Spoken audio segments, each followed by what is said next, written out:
Hi, everyone. We've set up this Being an Engineer podcast as an industry knowledge repository, if you will.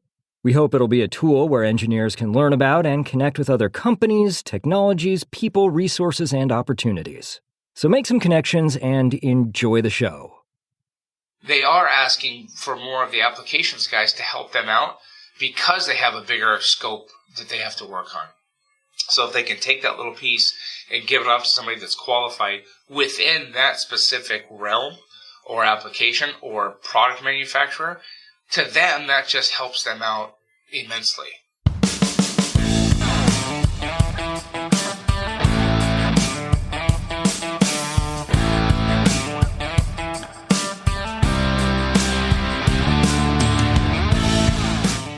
Hello and welcome to another exciting episode of the Being an Engineer podcast. Our guest today is Ray Baker, who is the Business Development Manager at IJ Research, a leading supplier of hermetically sealed brazed assemblies. Ray has held roles in sales, pneumatic applications specialist, accounting, and holds an MBA in business management and marketing. Ray, thanks so much for joining us today on the show. You got it, Aaron. Thank you for having me. It's awesome.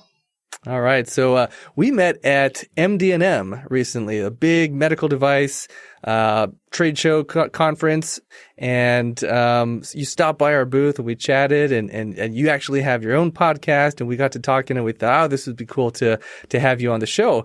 Interestingly, you are not an engineer. No problem there. We love all engineering adjacent fellows individually and equally here on the show.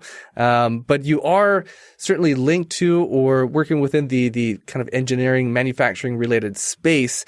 How did you get started there? What was the journey like that brought you into your kind of manufacturing related role here? Great question, man. So late 90s, early 2000s, FM radio and the midnight shift just was not cutting it. So you have to get into a better 9 to 5, and that's when I started with SMC pneumatics.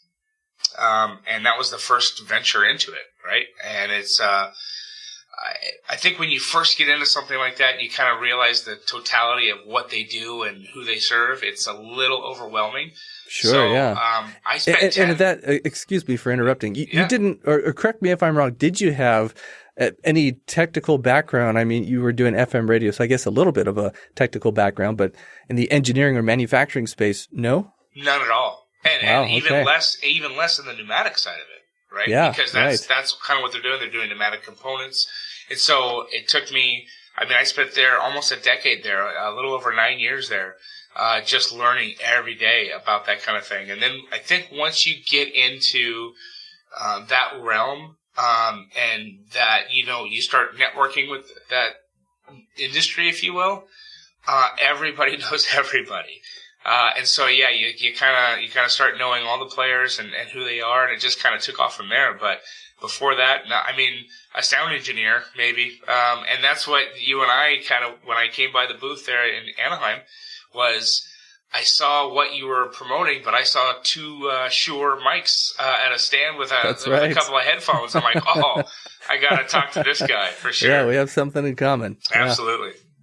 Yeah. So starting at SMC, what surprised you about just you mentioned the totality of what they do. What was that like coming from a background where you didn't really have experience with pneumatics or manufacturing or engineering? Was it a pretty steep learning curve, drinking from the fire hose, so to speak? That's such a great analogy. I've used that so many times, and you're absolutely right. It's just there's so much that they did. It's so many products and so many applications to get into. And I remember the first 3 or 4 days of working there, and they had these catalogs at the time that literally looked like Bibles. They were, leather bound and these really thin parchment kind of paper, and it was printed, and there were 4 of these Bibles, and there was information like you wouldn't believe on this thing. And I thought to myself, I am never going to learn all this stuff. This is incredible.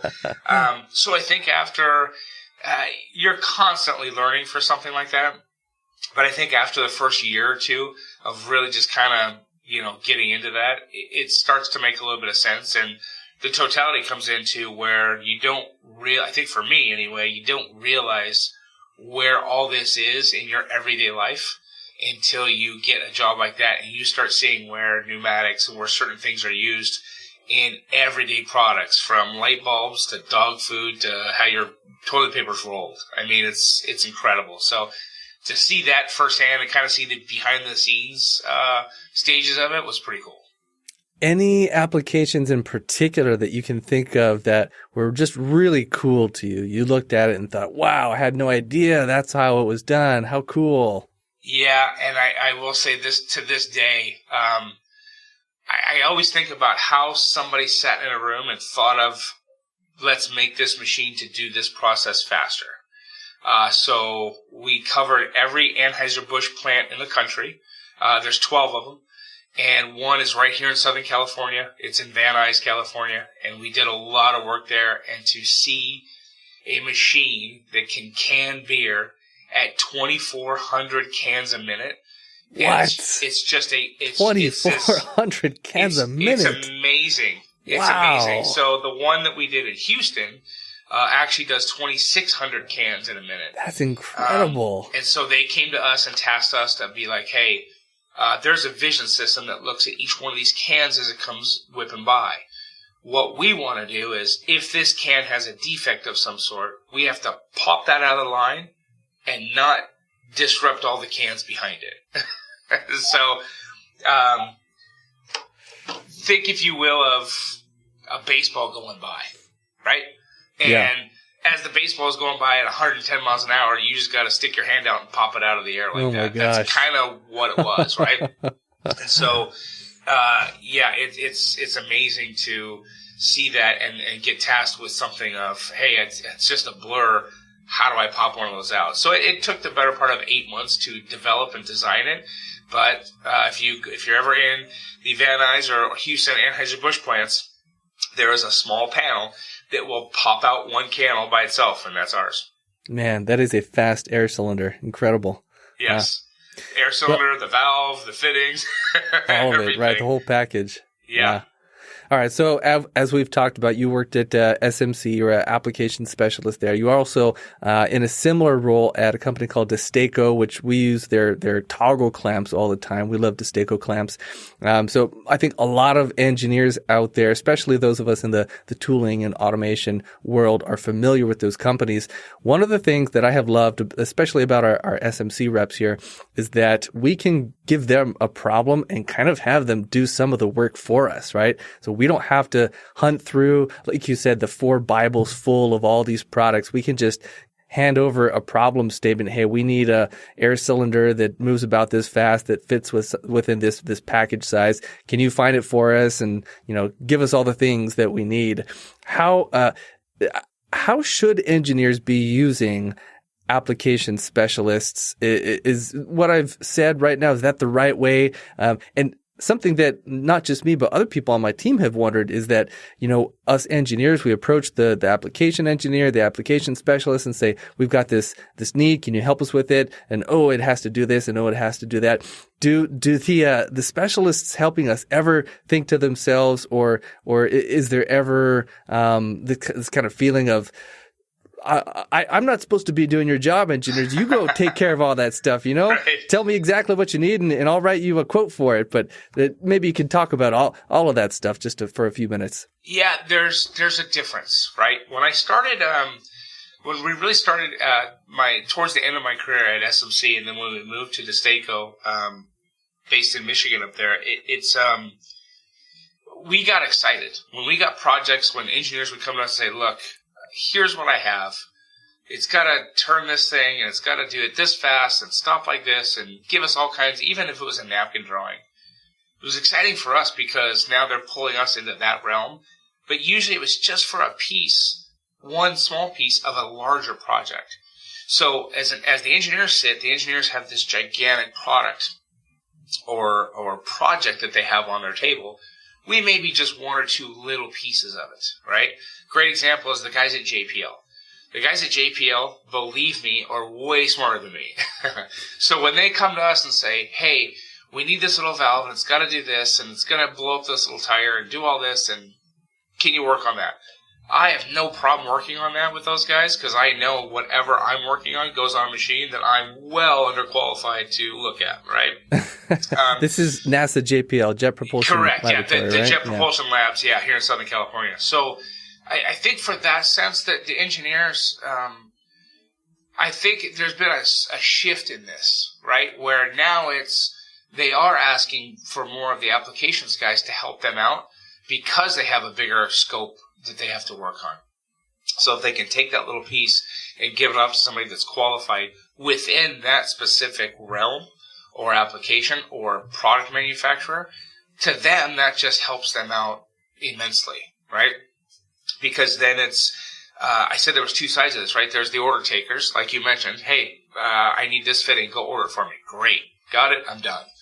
Well, there's no engineering in that, right? But if the guy tells me, yeah, but it's got a swivel and it's got to do this, and I can't find anything.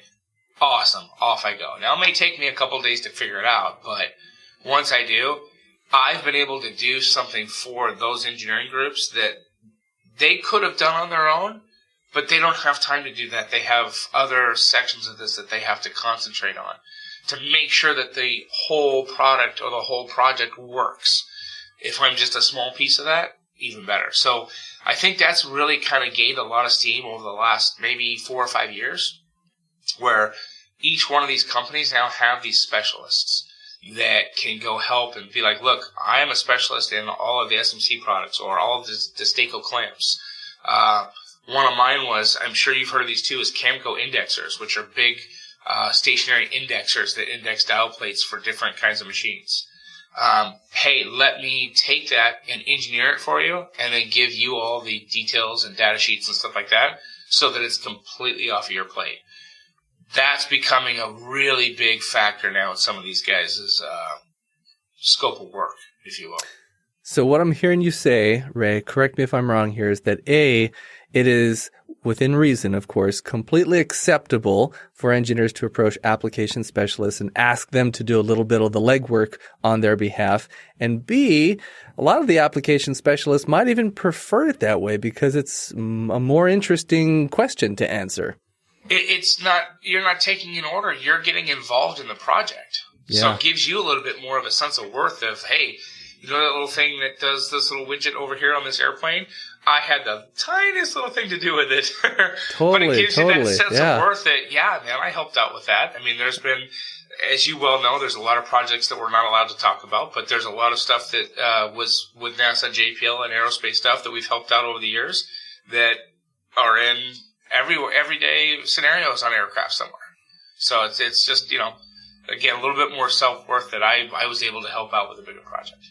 Yeah, well said. That's great. Okay, now I'm going to sidetrack a little bit here. You did a stint on your own DJing and emceeing events and parties. I have to hear a little bit about that. Where did that even come from? So this is so goofy. It came from my kids being in school. And so when my kids were going through elementary school, we would have different carnivals and parties and dances and stuff, and they all asked, we've looked for people to DJ and MC our events and that has a good voice and that just has fun with the kids and wants to do it. And so I did it a couple times. And I had a blast. And it kind of took me back to my radio days where I can, you know, you're on a live shoot somewhere and you're just playing with the crowd and having fun and stuff like that. And that's kind of where that got birthed, was from that, right? So now we just do the city of Huntington Beach, the city of La Mirada always has me out to do like their farmers market. We do a live on the weekends. We do live radio from their water parks. So we play music and do contests just like a radio station would be on campus or on location. So it just came from that, and it's a blast to do, and just interacting with people. It's just a lot of fun, and I never thought it would become anything at all. I'm like, oh, it's fun for me. But people are like, hey, will you come back and do it? We'll pay you. And I went, oh, let's go back to the we'll pay you part. Yeah, talk more about that. We'll figure it out. So yeah, it's just from that. It's just a love of doing sound and being on the radio and just interacting with people. And then that kind of snowballs into like what we were talking about before our show today was podcasts and stuff like that. And so doing sound engineering and directing and stuff for podcasts, trying to do my own and that kind of thing, it's just fun because it puts you back into that realm of you're talking to people, you're having your own radio show. And that's really what a podcast is. It's your own radio show with your own limits, if you will, your own content, your own guests. It's a lot of work, as you well know. Yeah. But it's so much fun in the end. Yeah, for sure. Yeah, I love the autonomy of it, right? You get to speak with all these interesting people and you learn a lot. It's a win-win for everyone, I think. And you'd be shocked on when you ask somebody, hey, would you come on our podcast? They say, yeah, no problem. Well, wow, really? So, it's so much. And it's a great way to meet different people and the different, like for this one, for engineering, I've listened to a lot of the episodes you've had already. Just interesting, intriguing people from all kinds of different industries. And it kind of opens it up that way for everybody. Yeah, speaking of NASA JPL, we had one of their system engineering directors on our show a little while ago, David O, and he was just wonderful. And I thought to myself, wow, this guy's going to talk to me. That's pretty cool. Right. Yeah. Anytime I get emails or phone calls from the guys at JPL or anything like that, I'm like, oh, okay, this is important. This guy's way smarter than me, but this is going to be fun, I promise. So, yeah. All right. Well, clearly you have some varied experience. You have an MBA. You've been an industrial application specialist. You've done marketing, business development, DJing, and MC. Why do you think you've gotten you sought out like all these different kinds of experiences? Were you looking for something in particular, or you just like being, having a variety in life? Love the variety, but there is one constant denominator in all of them, and that is there is a people person or a business sense behind it, right? I love going out, interacting with people and talking to people about different stuff. I always, like before COVID, I always loved to be on location. So when they said, hey, we have this new application, great, I'm on my way, I'm going to come see you. We're in Denver. I don't care where you are. I'm going to come see you. Because I think there's that, I don't know how you really want to call it, but there's that personal kind of touch to it. When you're in front of somebody and you get to interact with somebody, even over virtual stuff like this is not bad, but I think there's just something to that. So there's always that personal connection that I always wanted to get. And when you talk about going from, industrial stuff that we've done, all my business stuff, the business stuff that comes with being the DJ and podcasting and stuff like that, it all comes down to that same personal factor to it. Yeah. So as much as the variety's there, I just love interacting and talking to people. All right. Well, I'm getting the sense that you're almost kind of a performer in a way, The DJing, the MCing, and there's probably a performer element into that. Yeah, right. Absolutely. I could dig it. Okay, cool. All right. Well, coming back into the kind of engineering manufacturing side of things, I was looking at the company that you're working for now, IJ Research. I was looking at the website, and it was so interesting to me that it seems like, anyway, from the outside looking in, IJ Research is very niche, right? They do hermetically sealed brazed assemblies, which just is like the epitome of a niche market, which is great. And I thought to myself, here's this company that's been in business for nearly 35 years, focused on this one tiny I don't know how tiny it is, but it just seems very narrow, not in a bad way, but hermetically sealed brazed assemblies. And how cool that is that you can have such a narrow focus and still build, a wonderfully successful company that's been around for nearly 35 years now. Has that always been the focus of IJ Research, or has it kind of, gone to the left and corrected to the right and explored different avenues, and eventually they ended up in this hermetically sealed brazed assemblies? Or is it just that's always what it's been? That's always what it's been.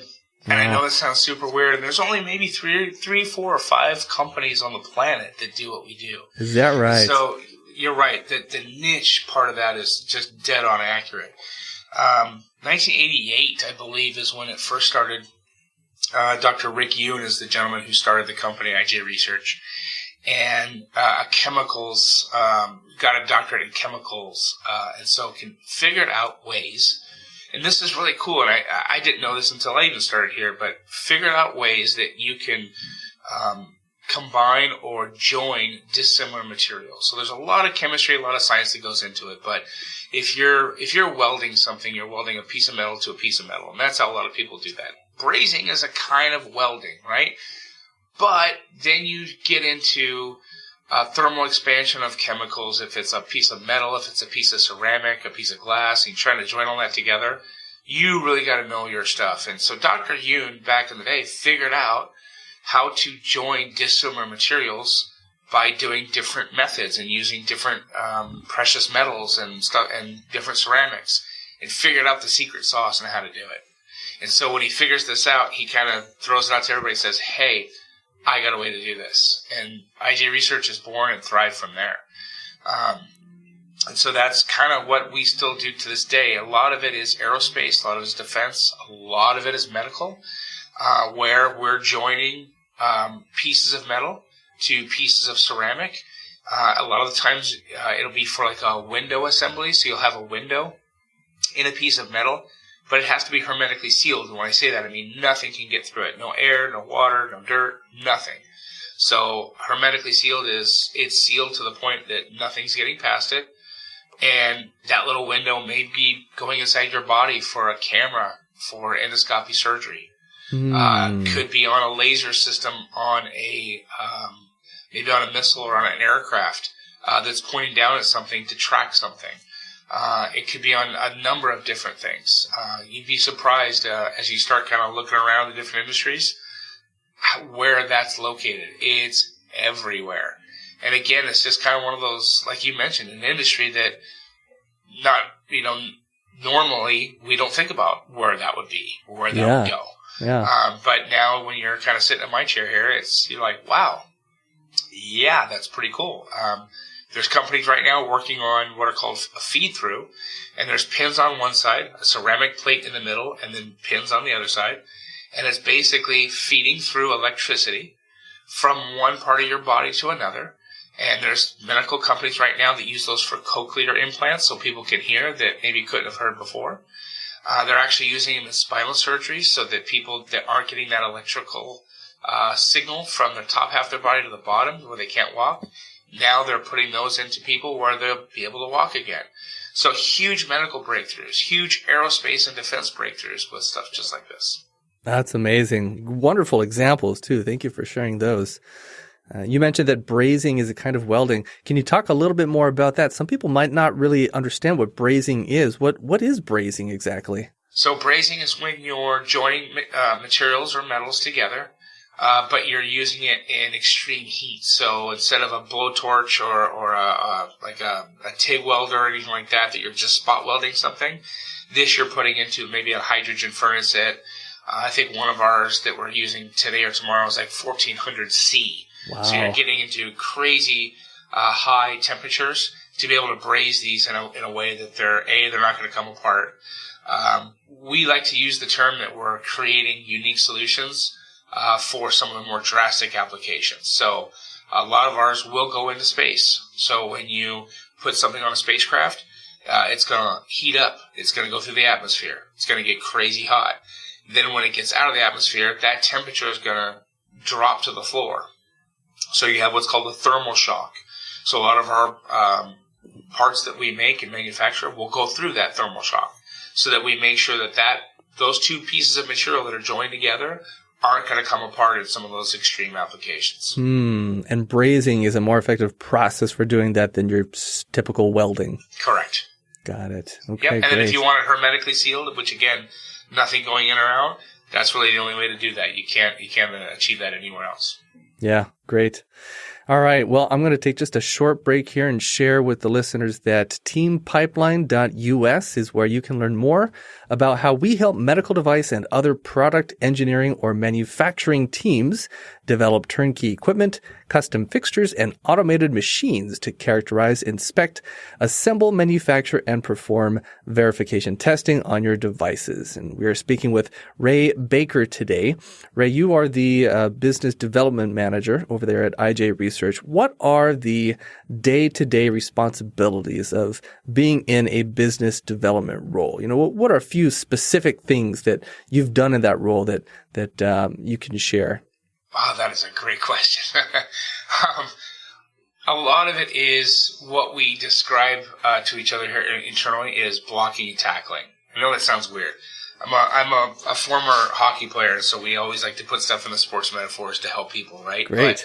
But a lot of it is obviously contacting all of our customers, getting new projects, getting new details in. But a lot of it is that simple, which is kind of lost, I think, in today's world, of blocking and tackling. And what I mean by that is following up and being there to take customers' calls, showing up at their location to help them out, and do little things like that instead of a lot of times customers and engineers do this a lot. Well, I've got this quote, here it is, here's how much it's going to cost, and they throw it over the fence and then they walk away to the next customer. Okay, well, what happened to the quote you threw over the fence 3 days ago? They have no idea. That's where we come in. So we try to kind of help that whole process of getting that information, making that connection with customers, quoting that, but then following up with them and almost putting ourselves, in, at least for me, putting myself in the shoes of the customer of why is it going to help them?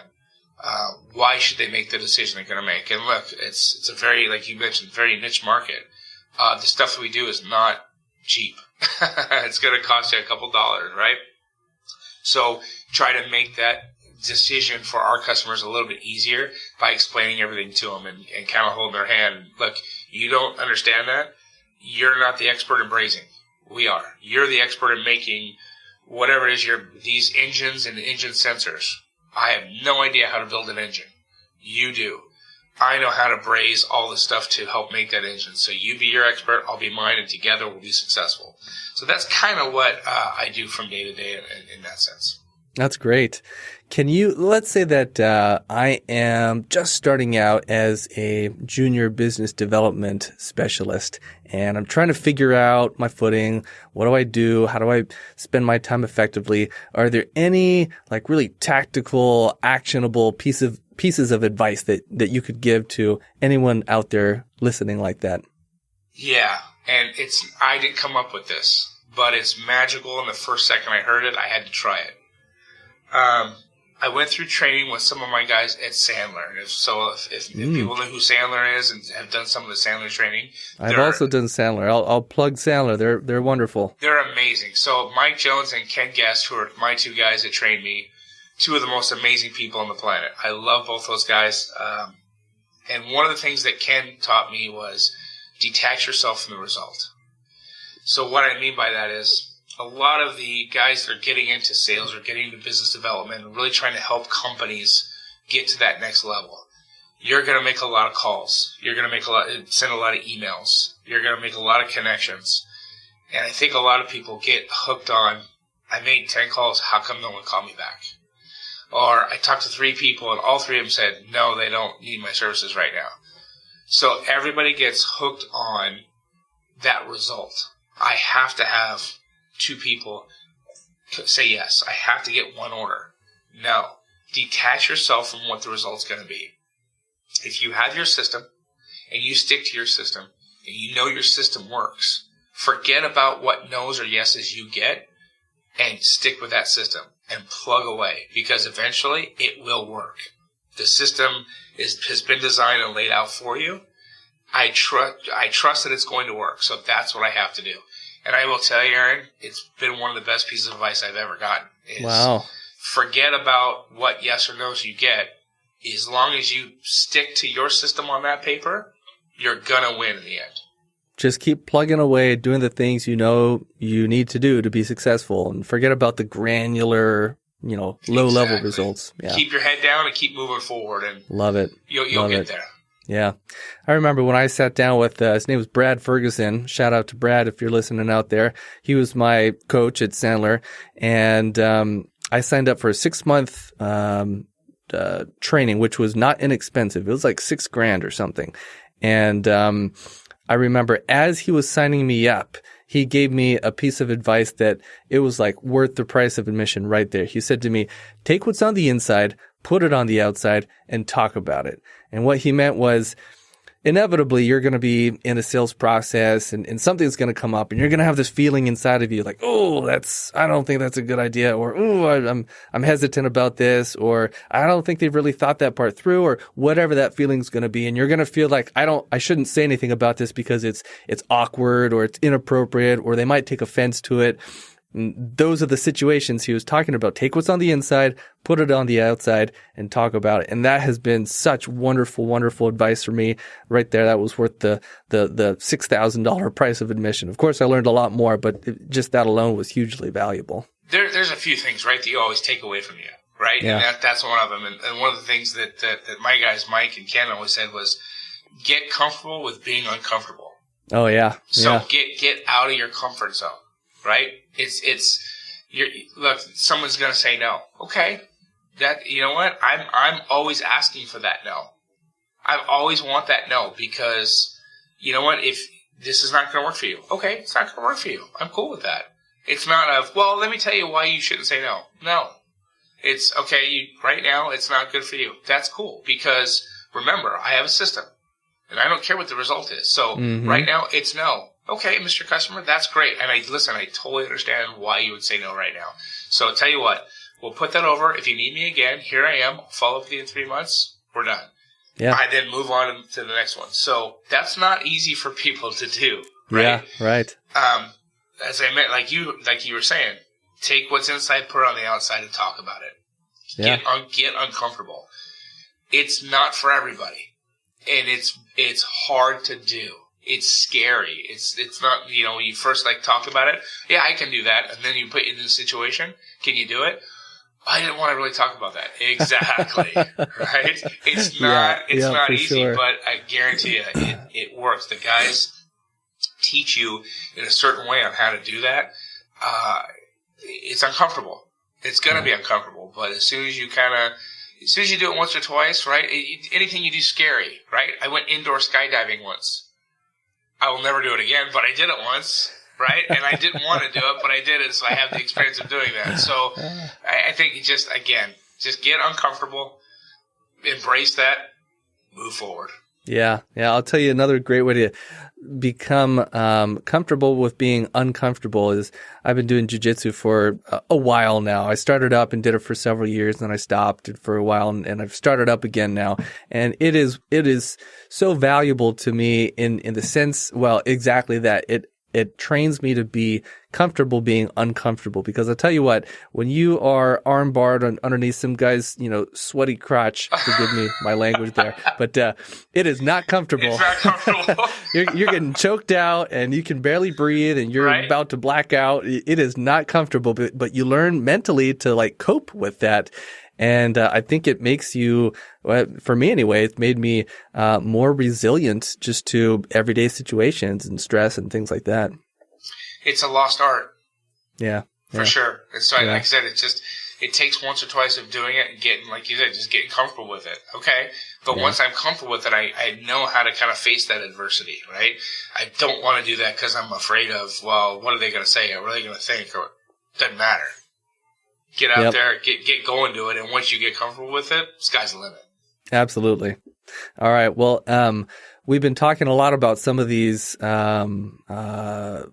communication, soft skills, business development skills for the engineers out there who maybe business development is not their path. They just want to be a really good engineer. Based on the interactions that you have had with engineers working as an application specialist over the years, what are one or two of the tools you think that maybe are missing for engineers that they'd be able to get a lot of use out, developing new products more effectively?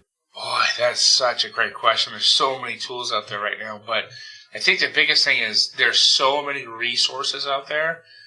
To know that you don't know everything is key. And I know that sounds weird, right? Like, I'm an engineer and I'm an electrical engineer, or I'm a mechanic. This is the greatest one. I'm a mechanical engineer. I'm just out of school. I know everything mechanical. No, you don't. Trust me, you don't. So there's a lot of resources out there. Go find them and use those resources. Guys like me that have been application support and applications engineers for so long that know specific products, that's all I train on, is that specific product. You, as a mechanical engineer, you're trying to get this thing to work. It's not just my product. There's probably 10 of them. Great. Go find all 10 of those resources and use them. That's what they're there for. Yeah. And really take in, because if you're just out of school or if you're 2 or 3 years in, you're going to find a guy that's got 20, 25 years experience, and he may tell you, you know what, Aaron, I wouldn't have used that. I would use this, but here's why. And just kind of take all that in. That's the biggest thing, is there's a lot of what we call tribal knowledge that's in the industry. If you find it, hang on to it. Make sure you've got his phone number when he retires. Yeah, absolutely. Yeah. All right. Well, I would love to hear you talk about, if you're comfortable sharing, what is the most scared you've ever been, and how did you handle that situation, and kind of what did you learn from it? And feel free to take this either from a personal or a professional standpoint, either one. Wow, that is a great question. Probably the first time that I knew I was going to be on television to play hockey. Oh, man. And I get the butterflies flying around. Yeah, when you play in arenas and barns everywhere, and it's, your uncle and your mom and 4 family members, that's one thing. The first time that you line up, I played defense, so the first time I lined up for a face-off in the offensive zone, I'm kind of bent over. I look over and there's a guy holding a TV camera. You just want to throw up everywhere. Oh man, surreal. So that was takes this like college hockey, or? It was college hockey. Then when I finished college hockey in Vermont, I came back to California and was in camp for the Kings, was in camp for the Ducks, was in camp for the Bullfrogs and stuff like that. Gosh. So I think it's you kind of realize real quick I wasn't the best player in the room, and now there's a lot of people watching me, and they're going to realize I'm not the best player in the room. So, but you know what? I say all those journeys and all those times that you were uncomfortable and scared to do something, and you persevered and did it anyway. It's kind of what makes you who you are, right? Yeah. So it's there's been a lot of times like that. I mentioned I went indoor skydiving. I wanted no part of this, and my sister said, "Hey, we're going to go." You're in this giant, if you've never seen these, they're called iFly, I believe that's the name of them. And it's basically just a giant tube with air cranking through it as if you jumped out of an airplane. Yeah. I did not want any part of that. So you go in there and you're in this tube, you're flying around for, I think it's like 3 minutes, and then you get off and you go back in for another 3 minutes. So it's the longest 6 minutes of your life. But I'm glad I did it. It was fun. Now, I told you before, never again would I do that. Right, but once is enough. I did it the one time. Yeah. It's off the bucket list. I'm good to go. Well, kudos to you. That's very cool. Right. All right. How about this? What is the best gift that you have ever given someone? Wow. That is such a great question. This is going to sound weird, and I don't like to say this about myself. But I would say that I'm a dad to 3 girls, and the gift that I've given my wife of next month, actually June, will be 24 years of marriage. Wow, congratulations. With her and 3 kids. So I think my greatest gift is just going home every day and being the best dad and best husband I can be. And there's good days and bad days. We all have them. Sure. But that's just, to me, that's what's been given back to me. So I just try to give back there. Nah, that's wonderful. Thank you for sharing such a personal thing. It's nice to hear people open up and talk about that stuff. Yeah, absolutely. That's what it's all about, man. Absolutely. Yeah. Well, let's see. What? Just a couple more questions, and then we'll wrap things up here. What was the worst career advice you ever got, and maybe conversely, what was the best? Go out and hit that kid who's 6'4" and 240 pounds, and make sure you hit him so he knows that you're there. And now, was that the worst or the best? That was the worst. And I'm like 5'7", I'm like $110, and coach is telling you to do things that you have no business physically doing. Yeah. Right? That was one of the worst. One of the best came kind of from the same time frame though. And I carry this to the companies that I work for, and what I do is, and you've heard this in movies, but I had a coach actually tell this to us, that I don't play for the number or the name that's on the back of my jersey. I play for the logo that's on the front of my jersey. So it doesn't matter what logo I'm wearing. I have to be loyal to that team. Yeah. And I've got teammates around me that wear the same logo. So, you never leave anybody behind. You never leave anybody down. If you're wearing that same, in hockey, it's our sweater, but if you're wearing the same sweater, if you're wearing the same logo, the same jersey, whatever it may be, the same polo at a trade show, what have you, just to be loyal to those teammates, man, because they're going to help you out, you got to help them out. So that loyalty is probably the best advice I've ever got. Yeah, I love that. At the end of the day, there's no such thing as a company, right? It's just a group of people who are working together. It's all about the people. Exactly. You go home, but then you come back to the same people day in and day out. So if you're loyal and you have trust in them, they're going to do the same for you, and that's how success breeds. Yeah. Well, what else should we talk about that we haven't yet? Wow, we've covered a lot. We right? have, yeah.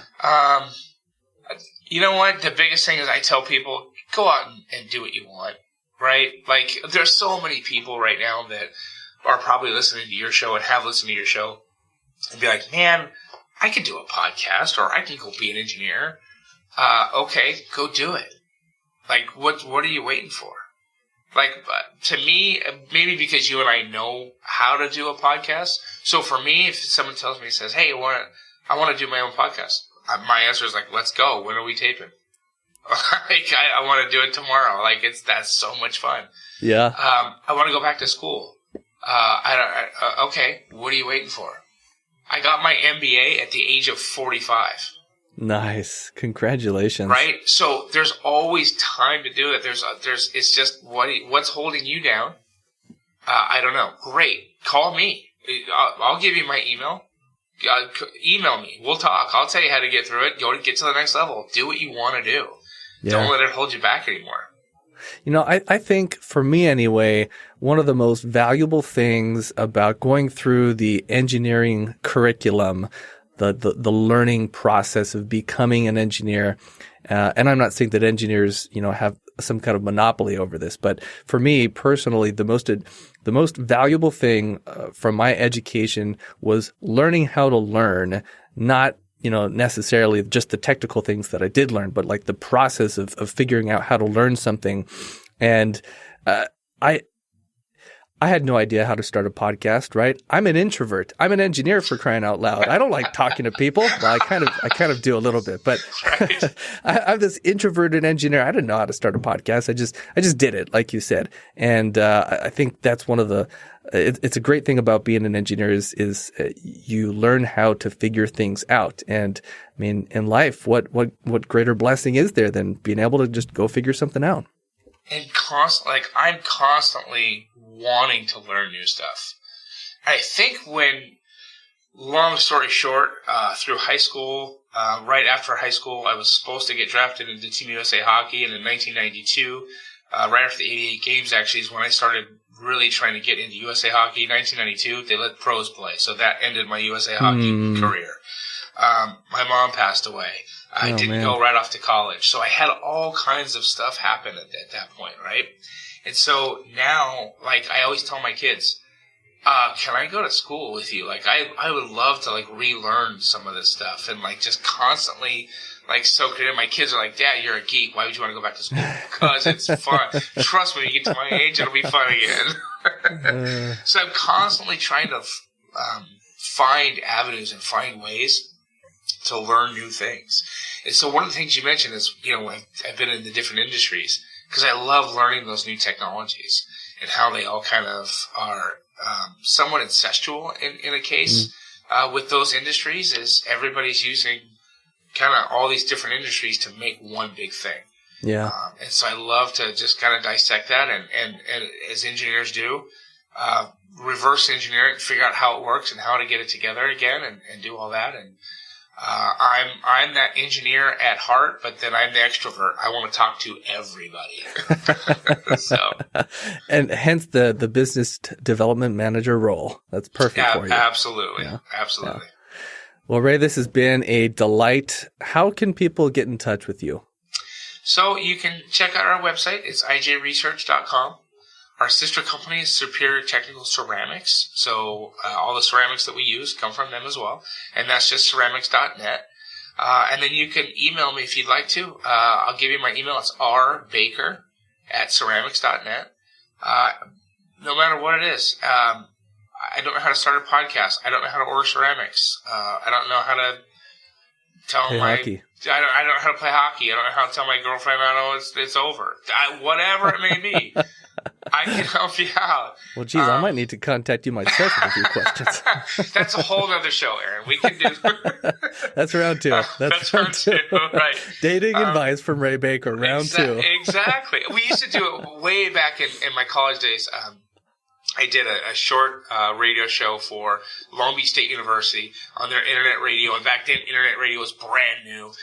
So we did Love at the Beach, and we had all kinds of bands come in and stuff like that, and people would call in all the time, like, okay, I got to break up with my boyfriend. How do I do it? I'm like, all right, let's get him on the phone right now. Let's do this. So yeah, that's a whole. But if you want to start that show, you let me know. We'll take care of people for sure. So nice, awesome. All right, well, Ray. Well, thank us again so much for sharing some of your time and insight and wisdom with all of us. Anytime, Aaron. You let me know. I'm Aaron Moncur, founder of Pipeline Design and Engineering. If you liked what you heard today, please share the episode. To learn how your team can leverage our team's expertise developing turnkey equipment, custom fixtures, and automated machines, and with product design, visit us at teampipeline.us. Thanks for listening.